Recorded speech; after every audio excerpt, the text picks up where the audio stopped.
और गोदी मीडिया की बात कही, तो हमको अगर गोदी मीडिया का जिक्र करना पड़ेगा तो कल जो गोदी मीडिया ने एक बहुत शर्मिंदगी भरी हरकत की, एक व्यक्ति जिसका कोई लेना देना नहीं है पूरे घटनाक्रम से, उसकी फोटो लगा लगा के उसको कांग्रेस पार्टी का काउंसलर बता दिया लद्दाख में। नहीं नहीं, गोदी मीडिया ने इसको शुरू किया, बाकायदा बीजेपी के आईटी सेल ने। IT cell. गोदी मीडिया की बेशर्मी ये है जो लगातार स्थापित है कि बीजेपी आईटी सेल अगर फूक भी देता है तो वो ये उसको उठा के और जो का तो ये भी नहीं देखते कि क्या उन्होंने उठाया है। उन्होंने उसको जो का त्यों चला दिया और उसको अंतिम सत्य मान लिया जब तक सोनम वांगचुक खुद नहीं आया टेलीविजन चैनलों पर और उसने चुनौती दी और कंफर्म किया कि वो नहीं है। अब तो दोनों चित्र आ गए हैं, वो व्यक्ति नहीं है, वो मुकदमे कर रहा है। कांग्रेस ने भी इसको सीरियसली लिया है, कर्नाटक में इस पर जगह जगह मुकदमे दर्ज हुए हैं, होने चाहिए, कार्रवाई होनी चाहिए। और ये भी दुर्भाग्यपूर्ण है कि बहुत राज्यों में जो मुकदमे होते हैं, जो विपक्ष के राज्य हैं, उनको दूसरे राज्यों में जो बीजेपी शासित राज्य है सहयोग नहीं मिलता। और इस तरह के अपराध करने वाले जो सूचना अपराध कर रहे हैं हमारे देश में, फॉल्सिफिकेशन ऑफ न्यूज जो कर रहे हैं, जो झूठी खबरें पैदा करते हैं, चलाते हैं और लोगों का वातावरण बनाते हैं। और ये वातावरण बना के आज अभी आपको मालूम ही होगा, ये कार्यक्रम जब आप कर रहे हैं 1 घंटे पहले सोनम वांगचुक को गिरफ्तार कर लिया गया है। तो ये एक वातावरण बनाया गया और मतलब उस समस्या को हल करने की जगह व्यक्ति पर उसके खिलाफ 2 दिन से पूरे प्रचार ही चल रहे हैं। उसके खिलाफ ये आ गया कि यहाँ से उसको फंड मिले हैं, वो सब भी आया। उसमें एक तृणमूल सांसद ने एक्सपोज किया कि उसको जो फंड मिले हैं वो क्या है, और जो सरकार ने जो लिखा है ऑर्डर में, उसने तथ्य ही नहीं पढ़े हैं, किस बात पर क्या मिला है और किस बात पर उसको आरोपित किया गया है। तो सब स्थितियां जो है बहुत ही आप कह सकते हैं कठिनाई भरी हैं और रास्ता ही गलत जा रहा है। ये सारा रास्ता उन मॉडल्स की तरफ जा रहा है जिनको तानाशाही के मॉडल्स कहते हैं। ये शिकायत इनके बारे में थी, लेकिन अब ये अपने काम से उसको लगता है सिद्ध करने पे लगे हुए हैं और ये तो बिल्कुल वैसा ही जा रहा है। अब जहां यही देखिए एक अजीब मामला है, ये तमाम एंकर और ये सब सोनम वांगचुक के बारे में तो खराब खबरें दिखा रहे हैं और उस आंदोलन को गलत ठहराने में लगे हैं, लेकिन यही लोग ताली बजा रहे हैं कि कर्नाटक में बेरोजगार ऐसा ही एक आंदोलन कर रहे हैं। तो यानी अगर वहां लद्दाख में करेंगे तो वो आईएसआई फंडेड है, देशद्रोह है और तमाम है। कर्नाटक में करें तो वाह वाह, एक विपक्षी शासित राज्य में, कांग्रेस शासित राज्य में बेरोजगार सड़क पे आ गए तो उसकी सब तालियां बजा रहे हैं, सारे एंकर तालियां बजा रहे हैं। लेकिन एक आंदोलन उत्तराखंड में भी हो रहा है, वो भी बेरोजगारों का है।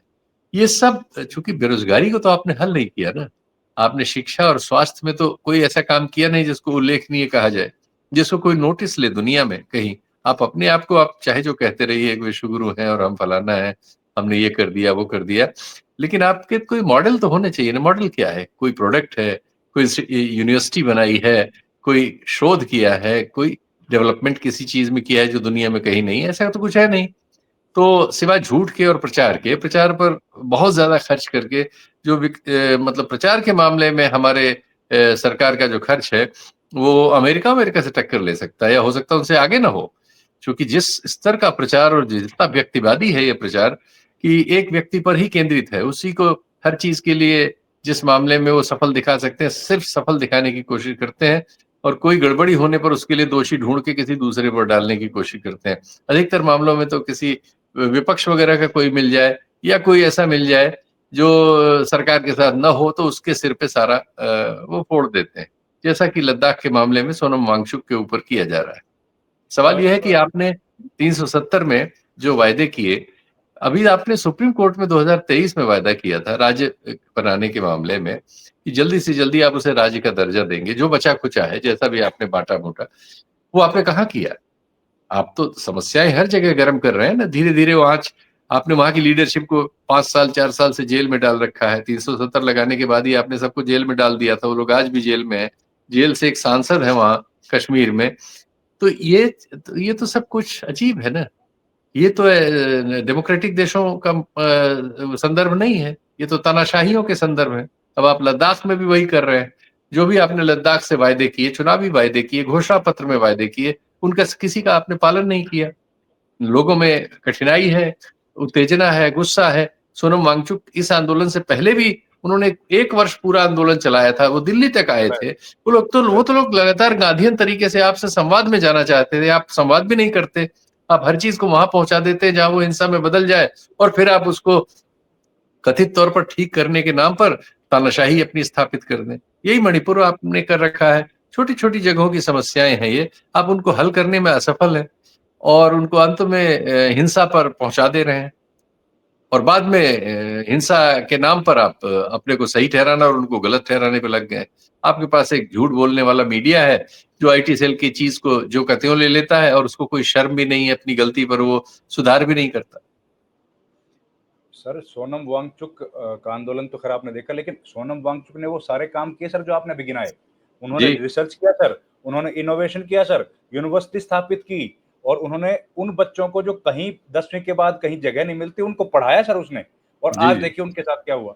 नहीं, ये सिर्फ इतना ही नहीं किया, उन्होंने तमाम खोजें की, जो जो ग्लेशियर वगैरह पर उनकी खोजों के लिए उनको इनाम मिले, उनको जो राशि मिली रोमन वो इनाम की मैग्सेसे, राशि। रोमन उनको जो, मैग्सेसे सर। नहीं नहीं, ये तो है ही, उनको जो भी राशियां मिली हैं वो उनकी खोज में दिए गए इनाम की राशियां हैं। वो बिल्कुल। कोई ग्रांट वांट नहीं लेते किसी से, उन्होंने ग्रांट ली है, उनके तो बयान है, वो डिटेल पढ़िए तो। लेकिन आप झूठ बोले जा, वो समस्या ये है कि आप एक तरफा झूठ बोल रहे हैं, आपके लिए सारे टेलीविजन चैनल झूठ बोल रहे हैं, आपके लिए सारे एंकर झूठ बोल रहे हैं, आपके लिए लाखों ट्रोल्स झूठ बोल रहे हैं, सारे अखबारों में झूठ छप रहा है। तो उससे क्या होता है, हिंदी पट्टी में, अब ये देश दुर्भाग्यपूर्ण ये है कि ये हिंदी पट्टी के अपर कास्ट का देश बना लिया है आपने, और बाकी सब इसमें से बाहर है। दक्षिण भारत है तो वो गुनहगार है, पूर्वोत्तर भारत है तो वो गुनहगार है, पिछड़ी जातियां हैं तो वो गुनहगार है, अकलियत को आपने निशाने पे ले ही रखा है। तो सिवाय आपके वो जैसा चंद्रचूड़ जी के बहस में कल से आ रहा है कि अपर कास्ट हिंदू को छोड़ के बाकी सब आपके घेरे से बाहर हो गए, और उसकी एक भीड़ जो जिसने जुडिशरी और मीडिया और सरकार पर नियंत्रण कर रखा है, सिर्फ उसमें एक विमर्श आप चलाते हैं, और उसी विमर्श को चाहते हैं कि पूरा देश आपके कहे को मान ले। ये जो स्थिति हो रही है, आपने किसानों को खालिस्तानी बता दिया था, ये पूरी एक कौम को आपने, जो खेतीहर कौम है हमारे देश की सबसे प्रमुख, उसको आपने निशाने पे ले रखा है, उसके विरुद्ध बाकी लोगों को संगठित किया है उसको गलत बता के। वो यूपी बिहार में आप यादवों को इसी तरह से निशाने पे लेते हैं। तो आपने हर जगह शत्रु खड़े कर लिए, देश में ही, देश के बाहर आपका कोई रोल नहीं, देश में ही देशवासियों के बीच एक दूसरे के विरुद्ध शत्रुता का वातावरण पैदा करके लोगों को निशाने पे लगा दिया है। ओवरऑल आपने अकलियतों को निशाने पे ले रखा है एक बड़ी पॉलिटिक्स के लिए। पाकिस्तान आपके पास एक है ही है सिंबल इस सब को इस्तेमाल करने के लिए। तो बस कुल मिला जुला के आप देश में गृह युद्ध की स्थिति खुद ही, मतलब उसके लिए खुद ही बीज भी बो दिया, उसको खाद भी डाल रहे हैं, अब उसकी सिंचाई में लगे हुए कि हो ही जाए। ये देश बहुत बड़ा है, और संयोग से हम बचे हुए हैं, वरना पूरी कृपा की जा रही है हमारे सत्ता की ओर से कि देश जो है आपस में लड़कर मरे। जी। बहुत चिंताजनक है। आपने जिक्र